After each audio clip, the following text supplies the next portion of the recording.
Hello mis queridos amigos, acá le estaremos presentando lo que es el proyecto MKUltra.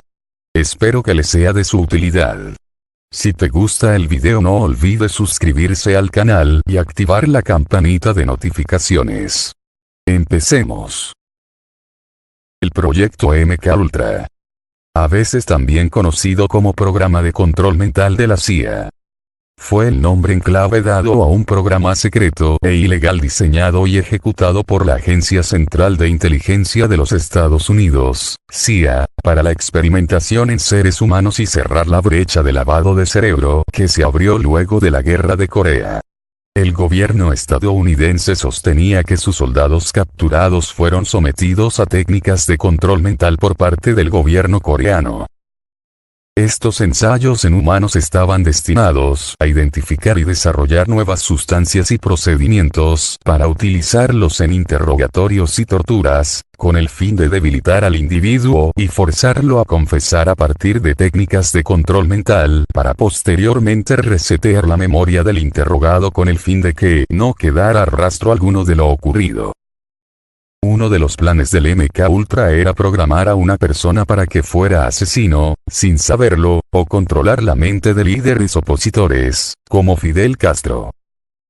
Para ello se intentó fichar a los más prestigiosos científicos de la época en campos tan diversos como la química, la psicología, la psiquiatría o la neurología. Muchos de estos expertos provenían de la Alemania nazi a través de la conocida como Operación Paperclip. Fue organizado por la División de Inteligencia Científica de la CIA en coordinación con el Cuerpo Químico de la Dirección de Operaciones Especiales del Ejército de Estados Unidos. El programa se inició en la década de 1950, oficialmente sancionado en 1953, y no fue hasta 1964 cuando empezó a reducir paulatinamente sus actividades, reduciéndolas aún más en 1967 y descontinuado oficialmente en 1973.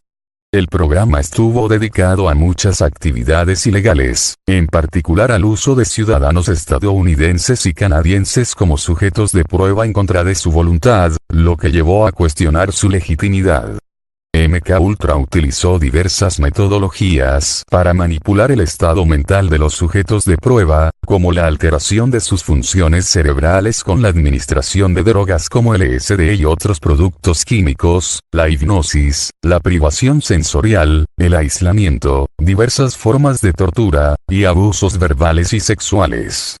En estos términos, uno de los objetivos primordiales era lograr inducir sentimientos como la ansiedad, mejorar los procesos de aprendizaje y desarrollar la memoria humana, todo mediante la hipnosis. El alcance de MKUltra fue amplio, realizándose investigaciones en 80 instituciones, incluyendo 44 colegios y universidades, así como hospitales, cárceles y compañías farmacéuticas. El proyecto MKUltra atrajo la atención de la opinión pública en 1975, cuando el Comité Church del Congreso de Estados Unidos, que investigaba los abusos cometidos por los servicios de inteligencia en las décadas precedentes, y la Comisión Gerald Ford, investigaron las actividades de la CIA dentro de Estados Unidos. Sus esfuerzos se vieron obstaculizados por el director de la CIA, Richard Helms, que ordenó destruir todos los documentos sobre MKUltra. A pesar de que se iniciaron varias comisiones de investigación, toda la información que se pudo reunir en aquel momento fue gracias a testimonios ofrecidos por personas que habían participado en los experimentos, saliendo a la luz numerosísimas atrocidades y torturas. Debido a la obstaculización realizada por el propio director de la CIA, Richard Helms, el gobierno no tuvo más remedio que apartarlo del cargo, aunque fue enviado como embajador a Irán. El programa MKUltra se inició por orden de Allen Dulles, el director de la CIA en 1953. El primer jefe del programa fue Sidney Gottlieb. El objetivo principal era producir una droga que obligara al sujeto a decir la verdad. Pero había aproximadamente 150 proyectos de investigación en el programa, y aún no se conoce el propósito de todos ellos. La agencia gastó decenas de millones de dólares de entonces en estudios para controlar o influenciar la mente humana, y así mejorar sus capacidades de extraer información de los individuos resistentes a los interrogatorios. Algunos de los elementos usados en el programa eran la radiación y la droga LSD. También se usaron los barbitúricos y las anfetaminas simultáneamente, un proceso que se abandonó porque la muerte del interrogado era demasiado frecuente. Se utilizaban también muchas otras drogas. No se tiene muy claro cuáles fueron las drogas utilizadas en este proceso. Se tiene más en cuenta que fueron las drogas las que causaban mayor daño cerebral, obligando al sujeto de prueba a ver cosas y a hacer lo que la CIA quisiera. Los primeros esfuerzos se centraron en el LSD, que más tarde llegó a dominar muchos de los programas de MKUltra. Los experimentos incluían la administración de LSD a empleados de la CIA, militares, médicos, otros agentes del gobierno, prostitutas, pacientes con enfermedades mentales y los miembros del público en general, con el fin de estudiar sus reacciones.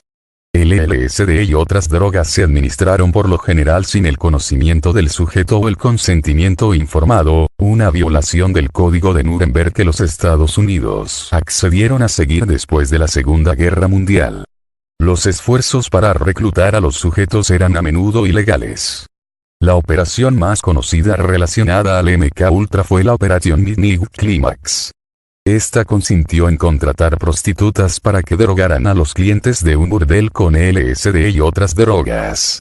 Los burdeles estaban equipados con espejos de un solo sentido, y las sesiones fueron filmadas para su posterior visualización y estudio. El LSD fue desestimado finalmente por los investigadores de MKUltra como demasiado imprevisible en sus resultados. Aunque a veces se obtuvo información útil a través de los interrogatorios, no era raro que el efecto más marcado fuera una certeza absoluta y total de que el sujeto era capaz de soportar cualquier tipo de intento de interrogatorio, incluso la tortura física. Los experimentos fueron exportados a Canadá cuando la CIA reclutó al psiquiatra escocés Donald Ewen Cameron, creador del concepto de manejo psíquico en el cual la CIA estaba particularmente interesada. Cameron deseaba corregir la esquizofrenia por medio del borrado de memorias existentes y reprogramación de la psique. Este sería pagado por la agencia con $69,000. Además del LSD, Cameron experimentó con varias drogas paralizantes y también con terapia electroconvulsiva 30-40 veces la dosis de electricidad recomendada. Sus experimentos conductistas consistieron en poner a los sujetos en estado de coma inducido por medicamentos durante semanas, hasta 3 meses en un caso, mientras se reproducían sonidos repetidos o simples declaraciones repetitivas. Sus experimentos se llevaron a cabo normalmente sobre pacientes que habían entrado en el instituto para problemas menores, como los trastornos de ansiedad y la depresión posparto, muchos de los cuales sufrieron daño permanente a causa de sus acciones. Sus tratamientos produjeron en sus víctimas incontinencia, amnesia, olvidaron cómo hablar, olvidaron a sus padres, o pensaron que sus interrogadores eran sus padres. Su obra se inspiró y fue paralela a la del psiquiatra británico Dr. William Sergant, que también estuvo implicado con los servicios de inteligencia y que experimentó en gran medida sobre sus pacientes sin su consentimiento, causando daños similares a largo plazo. A través del proyecto, que consumía el 6% de los fondos de la CIA en 1953, los químicos de la CIA crearon sustancias para fomentar el pensamiento ilógico y la impulsividad en las personas. Provocar los mismos efectos que el consumo de alcohol y otras sustancias que lo inhibían. Producir euforía pura sin depresión posterior. Hacer creer a una persona que estaba enferma de algo. Ayudar a soportar la privación sensorial, la tortura y la coerción durante la interrogación de los lavados de cerebro. Ser dóciles ante la hipnosis. Provocar amnesia. Provocar parálisis de las piernas, anemia aguda, etc. Sustancias que hacían a una persona dependiente de otra. Confusión mental en individuos haciéndolos seguidores de órdenes sin cuestionar. Sustancias que te hacen mejor trabajador y fomentan la ambición. Provocadores de sordera y ceguera temporal. En 1974, apenas un año después de que la operación finalmente culminó, sin conocerse cuáles fueron los verdaderos resultados, un profundo trabajo de investigación por parte del New York Times publicó lo que apenas se pudo saber sobre lo acontecido. Posteriores investigaciones del Congreso estadounidense y la poderosa Comisión Rockefeller, arrojaron algunas luces más sobre la ilegalidad y crueldad de la operación MK Ultra de la CIA. 20 años más tarde, en septiembre de 1994, autoridades del gobierno de los Estados Unidos de América publicó un informe en el que se aseguraba que entre las décadas del 40 y hasta el 70, miles de seres humanos fueron objeto de prueba en numerosos estudios y experimentos en los que se utilizaron sustancias nocivas que peligraron la vida de estos individuos. Hoy en día, no es más que esto lo que se sabe. La cantidad de muertes, la verdadera naturaleza de estos experimentos y los protocolos empleados, tristemente, son desconocidos. No existen registros que brinden los datos adecuados para obtener esta información. Bueno mis amigos, si le gustó el video no olvides suscribirte al canal. Gracias.